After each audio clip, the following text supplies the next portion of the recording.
Welcome guys, and in this video I'm going to show you how you can add fuzzy skin to your 3D model in Cura. So basically what you'll need to do is click on this drop down menu, click on show custom and type fuzzy skin, and you'll need to enable that. And right here you'll be able to select fuzzy skin thickness, fuzzy skin density and skin point distance.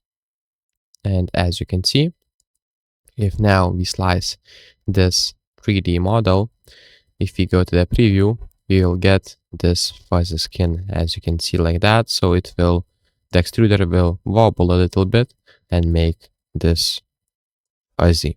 So for me, it's now not a good option to do fuzzy skin because, as you can see, I have a thread, but you can do that if you have like cube or other models.